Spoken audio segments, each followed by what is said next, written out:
Uzbek Erika présente Salut le Turfu, le podcast qui explore le futur.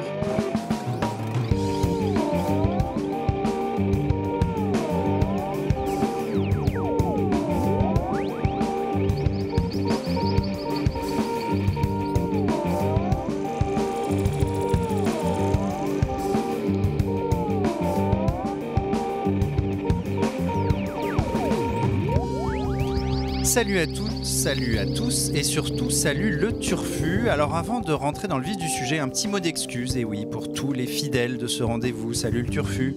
Oui, ok, on a mis un peu de temps à revenir pour vous parler de l'actualité du futur. Pourquoi on a mis un peu de temps ? Eh bien, à cause d'un bouclage à rallonge du nouveau numéro du magazine Uzbek Erika. Et oui, le magazine trimestriel que vous pouvez retrouver en kiosque et en relais depuis le jeudi 25 avril. Il est tout frais, il est tout beau. Un numéro dont nous aurons d'ailleurs l'occasion de reparler de vive voix autour de cette table très bientôt, je vous en dis pas plus pour l'instant. Alors, petit préambule en forme d'instant promo terminé, on va donner la priorité au direct, comme on dit sur BFM.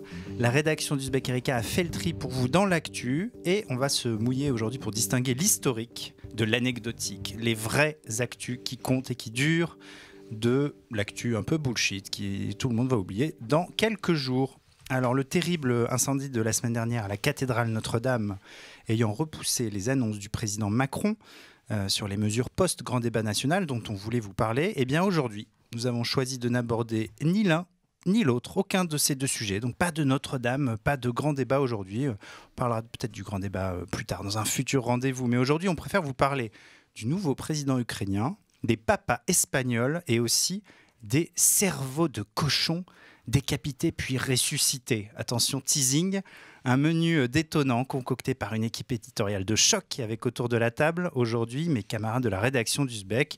J'ai nommé Vincent Louquez. On commence par les garçons aujourd'hui. Quel honneur, salut Blaise. Salut Vincent. Annabelle Laurent, salut Annabelle. Salut Blaise. Et Romane Munier derrière la console et derrière le micro. Elle n'a pas besoin de clone. Elle est polyvalente. Blaise. Elle est à la fois sur le devant et en back-office. Et aujourd'hui, on va commencer avec Vincent. Voilà, honneur aux hommes. Tout à fait, encore, décidément. Et tu vas nous parler, je crois, d'un certain Volodymyr Zelensky, un homme qui a la particularité d'avoir 3 Y dans son nom, mais pas seulement. Alors, qui est cet homme ? D'où vient-il ? Quels sont ses réseaux ? Quels sont ses réseaux ? Qui est Volodymyr Zelensky ? Eh bien, c'est un homme politique ukrainien, ou plutôt ce n'est pas un homme politique ukrainien, justement. Il a remporté l'élection présidentielle ukrainienne le 21 avril 2019. Il est bien ukrainien. Il est bien ukrainien, oui, mais il a la particularité d'être comédien et humoriste. Donc ce n'est pas un homme politique, c'est ça qui a un petit peu marqué ce 21 avril, qui est, on le verra peut-être, un nouveau 21 avril historique. On avait le 21 avril 2002 en France qui avait marqué les esprits. Est-ce que le 21 avril 2019 marquera les esprits au moins ukrainiens ? Ce qui est sûr, donc, c'est qu'il marque une rupture. Pourquoi ? Parce que, je vous le disais, c'est un comédien, un humoriste qui est très connu en Ukraine pour son rôle dans la série Sluga Naroda. Tu le dis très bien. J'ai essayé d'améliorer mon accent. Bel accent ukrainien. Ce qui veut dire en français le serviteur du peuple. Voilà, donc c'est une série où Volodymyr Zelensky joue le rôle d'un président élu un peu par hasard et qui lutte contre la corruption en Ukraine. Donc c'est assez hallucinant parce qu'en fait c'est une espèce de mise en abîme de ce qu'il vient de faire dans la vraie vie, puisque Volodymyr Zelensky donc a été élu président de la République ukrainienne avec 73% des voix. En écrasant le président sortant, Petro Poroshenko. Donc voilà. Et son élection symbolise un petit peu ce mouvement de dégagisme, puisqu'il faut savoir que l'Ukraine est un pays extrêmement corrompu. La corruption est assez endémique là-bas depuis l'indépendance, en fait, en 1991. Petro Poroshenko est connu comme un oligarque, un milliardaire ayant beaucoup de réseaux dans son pays. On se souvient aussi de Yulia Tymoshenko, qui était aussi candidate à l'élection et qui est une ancienne première ministre, qui est aussi décrite comme une oligarque, qui est surnommée la princesse du gaz. Les médias français parlaient beaucoup de sa coupe de cheveux, plus que de son... Malheureusement, oui, voilà. Exactement. Voilà, donc il y a cette espèce de tendance permanente, de jeu de pouvoir entre oligarques en Ukraine depuis plus de 2 voire 3 décennies. Et Volodymyr Zelensky a largement été élu sur un message de dégagisme contre cette corruption. Ce qui fait écho, encore une fois, à son rôle dans la série, puisque, par exemple, un journaliste de Libération, j'ai lu cette anecdote assez folle, témoigne du fait que beaucoup d'électeurs de Volodymyr Zelensky ont été particulièrement séduits par une scène de la série qui a été un argument électoral, une scène dans laquelle Zelensky tire à bout portant sur des députés ukrainiens dans le Parlement parce que ces députés étaient corrompus. Bonne ambiance. Bonne ambiance en Ukraine. Ouais. Donc cette corruption, vraiment un argument phare, une ligne directrice dans cette campagne électorale qui ne cache pas pourtant quelques petites quelques failles ou quelques questionnements qui restent sur ce candidat étonnant, puisqu'il est lui-même soupçonné d'avoir été manipulé, ou en tout cas d'être très proche d'un autre oligarque ukrainien, Igor Kolomoïski. Voilà, je ne sais pas si je le prononce bien, je tente au mieux d'honorer nos personnages ukrainiens. Le milliardaire. C'est un milliardaire qui a notamment une chaîne de télévision. Parmi ses nombreuses possessions, 1+1, qui a énormément diffusé Zelensky à l'antenne, qui a largement contribué à sa notoriété. On sait que Kolomoïski a aussi fourni à ce candidat des voitures, des avocats et des gardes du corps. Donc il y a une vraie proximité avec lui. Et on soupçonne donc, en tout cas les ennemis de Zelensky l'accusent d'être la marionnette en fait, d'un nouvel oligarque qui en profiterait pour revenir dans les cercles de pouvoir. À l'international, Zelensky a été plutôt bien accueilli. Pour le coup, niveau Occident, la France, l'Allemagne, les États-Unis ont tous salué sa victoire. Et la Russie, qui est quand même l'enjeu central aussi au cœur de la campagne ukrainienne, a aussi salué la victoire de Zelensky, puisque la Russie était un ennemi juré de Porochenko, Petro Porochenko. Voilà, c'est aussi un argument qui a servi dans les deux camps, puisque Zelensky a été accusé de faire le jeu de la Russie. On lui reproche d'être trop proche peut-être de Poutine. La tension autour de l'annexion de la Crimée en 2014, qui faisait suite à la révolution de Maïdan et la guerre civile en Ukraine était présente encore chez tous les électeurs. Il y a un élément de cette tension qui reste assez vive, qui est très notable et qu'on n'a pas forcément en tête en France, c'est l'extrême violence encore de ce conflit. Au mois de mars dernier, donc il y a juste un mois et demi, il y a encore eu 12 morts parmi les forces militaires ukrainiennes dans le Donbass, donc dans la province séparatiste. Voilà, c'est juste un chiffre pour vous montrer un petit peu que les tensions sont plus que vives encore dans ce pays. Donc l'argument du rapport à la Russie était aussi un des rares éléments tangibles de cette élection, puisque pour le reste, ça reste très flou. On sait très peu de choses sur le programme de Zelensky, à part sa volonté de lutter contre la corruption. Il promet par exemple la baisse des prix du gaz, puisqu'il soupçonne donc les oligarques de maintenir artificiellement haut les prix du gaz à cause de la corruption. Donc quelques éléments comme ça. Il veut aussi ressouder les Ukrainiens. Il promet évidemment que non, il n'est pas du tout soumis à la Russie, qu'il permettra à tous les Ukrainiens de se sentir à nouveau unis et ukrainiens, notamment aux séparatistes du Donbass. Donc voilà, beaucoup de flou qui reste autour de ce président. J'en parlais pourquoi ? Parce qu'il y a malgré tout une dimension historique à son élection. La dimension anecdotique, c'est évidemment, par tous les éléments que je viens de vous donner, que cette élection est très très propre au contexte intérieur ukrainien. Il y a beaucoup de choses qui ne sont pas reproductibles ou comment dire, généralisables à d'autres pays.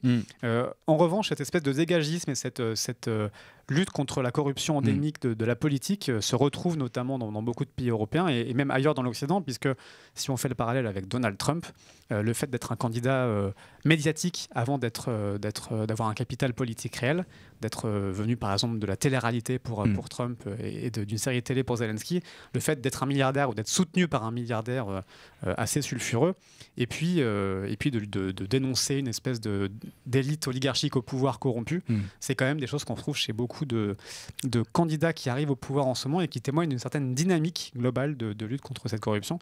Voilà un dernier Trump chiffre, ukrainien alors en préparation. Alors qui se défend d'être évidemment, qui lui veut prôner un certain progressisme, mais le flou de son programme laisse présager quelques doutes là-dessus. Un dernier élément qui montre cette vraie tendance de fond, c'est le vote des jeunes en fait en Ukraine. Au premier tour, 45% des moins de 25 ans ont voté pour Zelensky, ce qui est un chiffre assez fort parce qu'il a fait 30% au premier tour, Zelensky seulement. Donc ça témoigne quand même d'une certaine tendance de fond dans cette appétence au changement, sans savoir pour autant ce que va donner dans le concret Zelensky, puisqu'aujourd'hui le Parlement lui est très farouchement opposé. Il y aura des élections législatives en octobre, et c'est sans doute donc après le mois d'octobre qu'on saura vraiment ce que Zelensky a dans le ventre. S'il a les pleins pouvoirs ou s'il va être un peu sous le contrôle parlementaire. Donc c'est un historique Un historique surveillance. modéré, très bien. En tout cas, il faut visiblement, pour toucher un électorat jeune, tourner dans une série, c'est pas con. C'est pas con. Ouais. Annabelle, qu'est-ce que tu en penses ? Historique ou J'en pense anecdotique ? du bien. J'adore cette histoire. Non, je dis historique, mais sans jugement de valeur d'abord, pour tout ce que tu as raconté, un score à 73%, un candidat victorieux de 41 ans, un juif en Ukraine, ce qui est loin d'être un détail. Également pour son profil, bien sûr, puisque Délire, un comédien qui n'avait affiché aucune ambition politique avant décembre dernier, donc il y a 6 mois, c'était pas un inconnu apparemment de la population ukrainienne, puisque c'était une star, mais pas du tout un candidat potentiel. Donc ça, je trouve ça très intéressant, et ce que tu dis sur le vote des jeunes encore plus. Donc on se rend compte qu'apparemment en 2019 élire un comédien n'est pas du tout une absurdité pour les moins de 25 ans, donc ça c'est intéressant. Et après sur est-ce que c'est historique dans le sens est-ce que ça tourne une page et ouvre une nouvelle ère pour l'Ukraine, c'est très difficile à dire pour moi. Tu as parlé de tout le flou du programme de Zelensky. Il n'a pas le Parlement avec lui. Il n'a aucune expérience en politique. Donc, qu'est-ce qu'il sera capable de faire ? Mais tu faisais le rapprochement avec les autres populismes. Et j'ai lu l'expression de populisme sympa à propos de ce populisme-là. Et c'est vrai que il l'incarne bien. Pour l'instant, il est pro-européen. Par rapport à la Russie, c'est assez compliqué de comprendre. Le problème, c'est que j'ai l'impression que Poutine se réjouit que Poroshenko ait été humilié de cette défaite écrasante. Donc tu te dis, Poutine qui se réjouit de cette victoire, est-ce que du coup on se réjouit nous aussi comme Poutine ? Ça paraît bizarre. Il a promis de relancer les accords de Minsk, en fait, Zelensky. Donc c'était une espèce de volonté de conciliation avec un peu tout le monde, quoi. Mais c'est vrai que... Alors, j'ai pas précisé, c'est vrai qu'il y a l'échéance d'octobre pour les législatives. Lui, il entrera en fonction le 6 juin. Donc déjà, pour l'instant, il n'est pas vraiment en fonction encore. Et la première étape, ça va être de réussir, de voir s'il arrive à former un gouvernement et à convaincre le Parlement de lui laisser former un gouvernement. Mais bon, c'est vrai que voilà, il est plutôt sur une ligne d'apaisement. Donc historique quand même. Ouais. Quand même. Wait and see, mais historique. Yes. Et Romane, alors ? Même si mon avis ne compte pas du tout, du coup, je vais dire anecdotique. Mais toujours. On précise juste parce qu'il y a déjà deux historiques, mais ton avis compte quand même. Dans l'absolu, tu vas nous expliquer pourquoi. Alors. Pourquoi je pense que c'est anecdotique ? Eh bien, tout simplement parce que je pense qu'aujourd'hui, on ne se souvient pas de Jimmy Morales. Et non. Président depuis 2015 du Guatemala, et qui lui aussi avait un parcours un petit peu atypique. Il a animé pendant 20 ans une émission humoristique, et son slogan de campagne c'était « Je vous ai fait rire pendant 20 ans, je ne vais pas maintenant vous faire pleurer ». Alors c'est typiquement le genre de profil qui est atypique, qu'on trouve un peu étonnant et qui finalement ne mène peut-être pas à grand-chose, change pas grand-chose pour la politique interne du pays. Et à part Donald Trump, où là, je pourrais pas soutenir que c'est un anecdotique, c'est pas, je pense, le genre de changement politique qui marque les décennies et dont on se souviendra dans 10 ans, 20 ans, 30 ans. Mais avec une nuance quand même, qui est Ronald Reagan. Qu'on oublie là, mais notre ami Ronald Reagan était acteur dans des très mauvais films. Il n'y avait pas la même ambiance de dégagisme quand même. C'est vrai. C'était plutôt les grandes heures de gloire du libéralisme sans contrôle. Mais Ronald Reagan et puis Arnold Schwarzenegger, gouverneur de Californie aussi, c'était pas si loin que ça. Mais c'est donc Madame Google, le verdict. C'est historique. Voilà, c'est historique, Monsieur Volodymyr Zelensky. Et on va maintenant partir avec Annabelle. On va franchir les Pyrénées. Tu vas nous emmener en Espagne pour nous parler des familles espagnoles. des papas espagnols. Des papas et des mamas. Pardon pour cette blague. Depuis le 1er avril, quand naît un enfant en terre espagnole, son père a le droit de prendre 8 semaines de congé, contre 5 auparavant, 2 semaines obligatoires au moment de la naissance de l'enfant et 6 ensuite à répartir dans les 12 premiers mois jusqu'au premier anniversaire de l'enfant. Ce congé va s'allonger jusqu'à atteindre 16 semaines en 2022, ce qui correspondra à la durée actuelle du congé maternité, mais pareil qu'en France, c'est 16 également en France, puisque l'Espagne s'est engagée à atteindre l'égalité totale des congés accordés aux pères et aux mères. Donc c'est une proposition de loi qui a été proposée depuis 2011. Elle a été élaborée par la gauche radicale de Podemos. Elle a été soutenue par les socialistes et elle a été adoptée à l'unanimité au Parlement en juin. Mais donc ça vient d'entrer en vigueur, c'est pour ça que je vous en parle maintenant, dans une émission qui parle du futur. Et là, vous vous dites, mais pourquoi ? Pourquoi, Annabelle ? Mais oui. Parce que quand on parle de congé paternité, on parle d'égalité entre les femmes et les hommes. Ça a été, on a montré depuis des années, on sait en fait que c'est une mesure clé pour favoriser l'égalité entre les femmes et les hommes. Pour plusieurs raisons. D'une part parce que entrer réellement dans la paternité précocement et prendre en charge les soins tôt permettrait de rééquilibrer le partage des tâches et de lutter contre la charge mentale des femmes. Et d'autre part parce que ça permet de limiter l'impact de la maternité sur la carrière des femmes qui seront moins pénalisées professionnellement à l'embauche et dans la progression de leur carrière. Là, je cite le plaidoyer pour un allongement du congé paternité qui accompagnait une pétition qui a été lancée à fin 2017 par Cosette et qui a récolté plus de 50 000 signatures à l'époque. Ce qui, à vrai dire, paraît pas fou, mais qui est déjà... Elle avait beaucoup tourné, en tout une cas. Une petite somme. Elle a beaucoup tourné. Très commentée. Assez unanimement et agréablement réceptionnée, on va dire. Elle a vraiment permis de te refaire monter ce sujet. Et ce que réclamait cette pétition, c'était donc de rendre le congé paternité obligatoire d'une part, et de l'allonger à 6 semaines. Et oui, car aujourd'hui, il est très très très loin de faire 6 semaines, il est plutôt près de 6 jours, puisque donc en France, le congé paternité est de 11 jours consécutifs, week-end compris. Et le congé est en plus optionnel, puisque 3 pères sur 10 en fait ne le prennent pas. Donc où on en est côté gouvernement face à ça, face à notre voisin espagnol, eh bien on a un Premier ministre qui pour l'instant défend le congé maternité pour les travailleuses indépendantes, ce qui est aussi un sujet très important, mais quand un rapport lui a été remis en septembre, un rapport qui a été écrit par l'Inspection générale des affaires sociales, c'était un rapport qui préconisait de renforcer le congé paternité et de porter sa totalité à 4 semaines. Édouard Philippe a dit ok, soit, mais pour l'instant... Merci pour ce rapport. Merci pour... oui, voilà. Merci pour votre contribution. Voilà, mais pour l'instant, on s'occupe du congé maternité des travailleuses indépendantes et puis on regardera ensuite pour le congé paternité. Et un petit peu au-dessus de lui, monsieur Emmanuel Macron a lui rejeté en juin 2018 un projet de directive européenne qui lui vise à instaurer 4 mois de congés parentaux indemnisés à 50% du salaire. Une mesure qu'il estime belle, mais trop coûteuse. C'est une belle mesure, mais... C'est ça, une belle idée, mais qui peut coûter très cher. Ce qui m'invite à parler de cet argument du coût qui revient très très souvent et qui a été d'une part balayé, mais bon, au terme de plusieurs années de négociations par donc l'Espagne.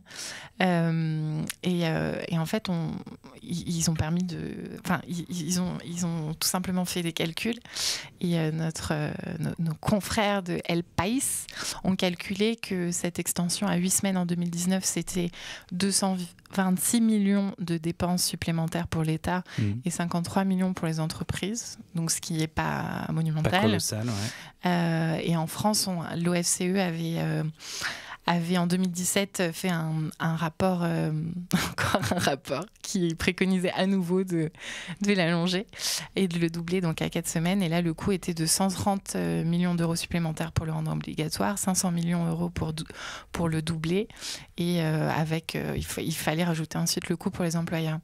Donc tout ça pour dire que c'est historique car on a l'habitude d'être distancé par nos voisins plutôt côté nordiques, donc nos amis suédois, nos amis norvégiens, surtout sur ces questions de famille. Voilà, on s'attendait pas forcément à ce que l'Espagne au sud nous annonce, nous double, mais d'aussi loin, voilà. Donc nous mettre la misère, nous mettre la sacrée misère quand même, de 8 semaines à 11 jours. Je pense que voilà, le fossé est plus grand que les Pyrénées. Ouais. Donc pour toutes ces raisons historiques. Romane, est-ce que c'est historique? Oui, incontestable. Moi, je te rejoins aussi, Annabelle. Pour moi, c'est une mesure qui est nécessaire pour l'égalité homme-femme. D'abord parce qu'aujourd'hui, je trouve que les pères sont de plus en plus investis dans la famille et qu'on ne leur donne pas les moyens de l'être plus, parce que c'est un peu un plaisir coupable de vouloir passer du temps avec ses enfants, de prendre des congés pour passer du temps avec un bébé qui vient de naître. Quand on voit, tu parlais des pays nordiques, la Norvège, disons, entre 10 et 39 semaines. Nous, on est à 11 jours, mais c'est complètement ridicule. Et je trouve que... mais on bosse. Et je trouve qu'en plus, ces premières semaines, elles sont nécessaires parce que l'un comme l'autre, le père comme la mère, apprennent d'abord à s'occuper d'un enfant, à faire tous les premiers soins, à faire tous les premiers pas en fait avec un enfant. Et pourquoi est-ce qu'on déséquilibrerait à ce moment-là, qui est hyper important, les rapports entre le père et la mère en donnant l'opportunité à la mère de créer un lien affectif avec l'enfant, de s'investir, alors que le père, au bout de 10 jours, il va rentrer à la maison après avoir changé 8 couches et donner 6 biberons. Enfin, moi, je trouve ça un peu... ça me déprime qu'on en soit encore là. Ce que montre pas mal d'études, c'est que toutes les habitudes qui s'installent à ce moment-là, critiques, vont ensuite en fait avoir une durée. Donc le fait que la mère prenne les rendez-vous chez le médecin, surveille la croissance de l'enfant, ou en fait le fait qu'elle soit à la maison, c'est un moment critique de basculement de l'équilibre aussi sur le partage des tâches domestiques, pas seulement de temps parental. Ce qui fait la charge mentale après de la mère. La fameuse charge mentale. Ouais. Vincent, tu veux ajouter quelque chose? Historique, anecdotique? Oui, je suis évidemment d'accord avec tous ces très bons arguments, donc je vote aussi historique, évidemment. Je tiens peut-être juste à souligner davantage aussi que c'est totalement aberrant et fallacieux d'employer toujours l'argument économique pour décider de quelles sont nos valeurs. L'argument économique et les chiffres, on leur fait dire ce qu'on veut. Donc je pense par exemple sur les politiques de démographie. On peut aussi arguer que favoriser la démographie fait gagner beaucoup d'argent quand il y a plus de jeunesse et que c'est moins compliqué à terme de financer la retraite, par exemple, ou que le problème des burn-out chez les femmes ferait économiser énormément d'argent si on permettait aux pères d'aider leurs conjointes. Donc il faut arrêter de sortir l'argument économique et de marchandiser toutes nos valeurs. C'est un très beau message. Et j'ajoute que dans le nouveau numéro d'Uzbek Erika, on a consacré tout un sujet, tout un article, une enquête à la question du congé paternité illimité. Et oui, là, c'est plus 11 jours, c'est plus 8 semaines, c'est carrément illimité. Ça se passe notamment chez Netflix, et oui, chez nos amis des plateformes américaines qui prennent l'exact opposé, si on peut dire, ou en tout cas l'option plus, et qui en fait est un petit peu une fausse bonne idée. Vous découvrirez pourquoi en lisant le nouveau numéro d'Uzbek Erika. Teasing de chez Teasing. Dans tous les kiosques et les relais de France. Voilà. En tout cas, Madame Google, je pense que le verdict est simple. C'est historique. Évidemment, c'est historique, cette décision en Espagne, mais on va vous emmener là beaucoup plus loin, enfin plutôt du côté de la côte Est. On continue notre voyage vers l'Ouest, mais là, direction la côte Est américaine. On est passé de l'Ukraine à l'Espagne. On va de l'Espagne à l'université de Yale, voilà, direction le Connecticut, pour parler de cochon ressuscité. Romane, qu'est-ce que c'est que cette histoire? C'est ça. Alors, cochon ressuscité, ça donne bien envie. En fait, des scientifiques de l'université de Yale, dans le Connecticut, sont parvenus non pas à ressusciter des cochons, mais à rétablir certaines fonctions neuronales dans des cerveaux de porcs qui étaient morts depuis plusieurs heures. Alors, le récit de cette expérience, il a été publié mercredi dernier dans la revue Nature, donc c'est pour ça qu'on en parle beaucoup ces derniers jours. Et on va reprendre juste un tout petit peu le pourquoi on s'est intéressé à ce genre de problème et pourquoi on a voulu ressusciter des cochons. C'est le moment explication scientifique hyper clair. C'est ça. Alors, je vais essayer. Alors, dès le départ, en fait, les chercheurs se sont intéressés à la mort cérébrale et ils se demandaient si c'était vraiment une mort définitive.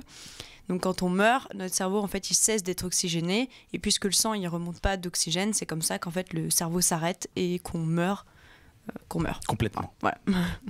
Sauf que dans des récentes études, on a commencé à se dire qu'on sous-estimait peut-être la capacité de restauration cellulaire du cerveau. Et donc dans un communiqué publié sur Nature un petit peu avant, il y a des chercheurs qui ont supposé que la détérioration des neurones pourrait être un processus beaucoup plus long et non pas un processus très rapide. En quelques secondes, le cerveau est foutu et la personne est irrécupérable. Alors les scientifiques de l'université de Yale, ils ont prélevé 32 cerveaux de porcs 4 heures après l'abattage de ces animaux. Et ils ont utilisé un système de pompe qu'on appelle BrainX. Et ils ont irrigué donc les cerveaux avec une solution spéciale, une température à peu près de 37 degrés. Donc en fait, les conditions, comme si le cerveau était à nouveau dans un corps. Ouais. Et ils les ont irrigués ainsi pendant 6 heures. Donc en fait, c'est comme un processus normal. Les tissus, ils sont à nouveau oxygénés, ils sont protégés de la détérioration et de la dégradation. Et les chercheurs ont donc, reçu donc 3 résultats assez frappants. Le premier, c'est évidemment la diminution de la destruction des cellules cérébrales. Donc ça, ils s'y attendaient puisqu'on les nourrit, donc forcément, ils se détériorent un peu moins. Mais ils ont découvert aussi qu'il y avait une préservation des fonctions circulatoires, donc un maintien des structures internes du cerveau, de certaines parties du cerveau. Et le dernier constat et le dernier résultat qui était vraiment frappant et qui donne aujourd'hui aux médias l'opportunité de dire qu'on ressuscite des cochons, c'est qu'en fait, ça a permis de restaurer l'activité synaptique du cerveau. Donc en gros, on a détecté des signaux électriques ou chimiques dans les zones où il y a des contacts entre les neurones. Tout le monde t'écoute religieusement et j'ai tout compris pour l'instant. C'est limpide. Efficace. C'était le moment pédago.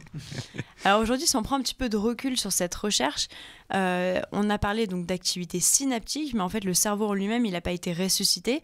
On a permis à certaines cellules dans le cerveau d'être à nouveau en activité.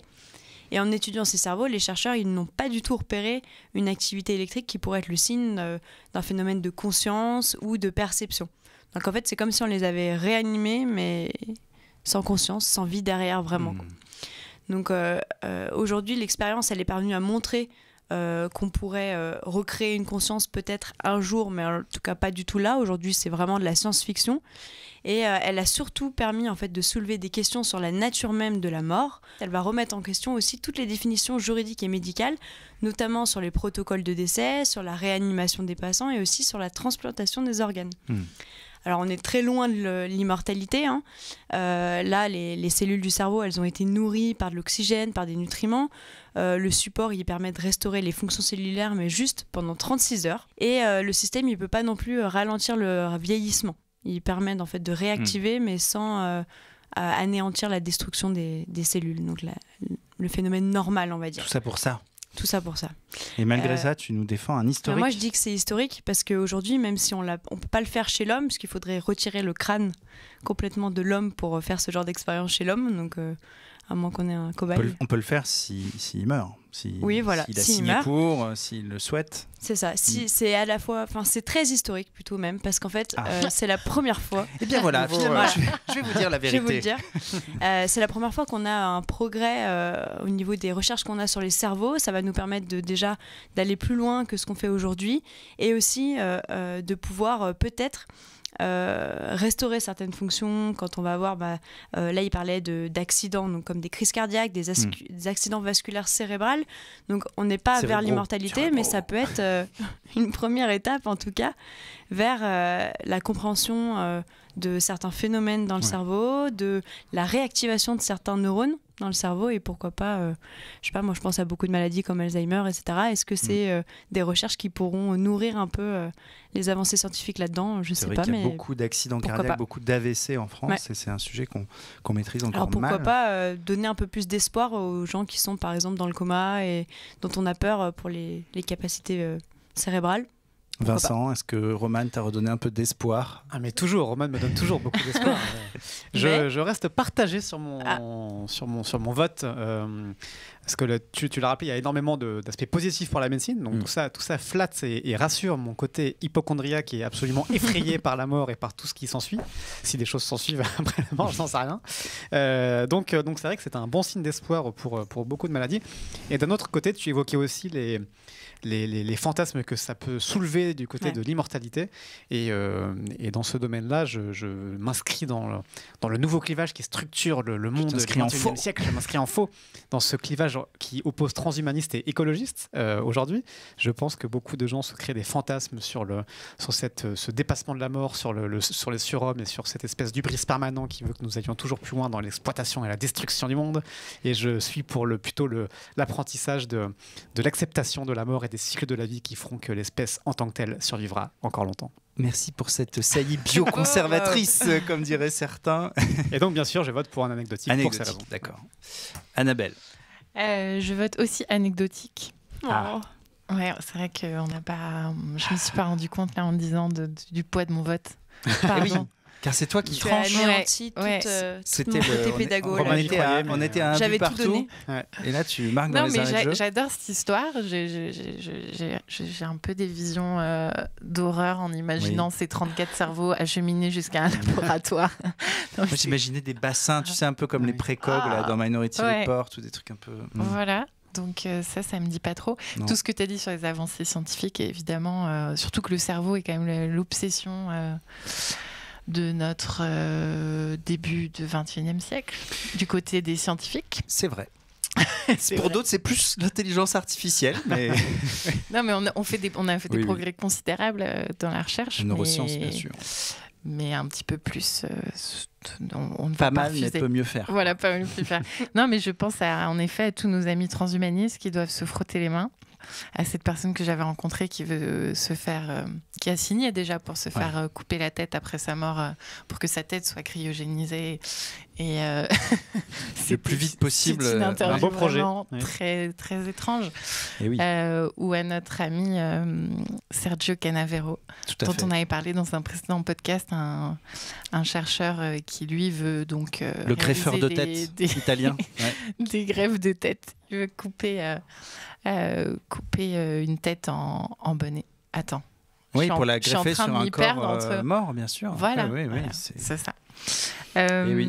Donc, pour eux, c'est sans doute un petit frémissement là. Ça frétille. Ça frétille du côté. Ils auraient envie de m'arracher le micro et de dire historique, mais du coup, je leur coupe. Je leur coupe le sifflet. Cet élan, je leur coupe le sifflet et je leur chic. dis c'est un anecdotique. Voilà. C'est vrai qu'on n'est pas encore arrivé à l'étape où ça va couler de source, si je puis dire. J'ai l'impression qu'on est quand même un peu loin du compte pour nos amis transhumanistes, et donc le verdict est sans appel. C'est anecdotique. C'est anecdotique. Un peu et triste, c'est sur cette voie un peu triste, un peu tristoune, et sur ce verdict malgré tout serré, qu'on va se quitter. Et oui, c'est déjà le moment de se quitter. On a parcouru le monde, on a parcouru le futur, et on va continuer à parcourir le futur très bientôt. On va vous donner rendez-vous aussi dans quelques jours pour un podcast spécial dossier du magazine d'Uzbek Erika consacré à l'écologie politique au pouvoir. Et oui, tout un programme, on vous en reparle bientôt. Voilà, je spoil, je vous incite à courir en kiosque pour aller découvrir ce que c'est que l'écologie politique au pouvoir. Et continuez à nous lire, allez acheter le nouveau numéro, et à très bientôt. Salut.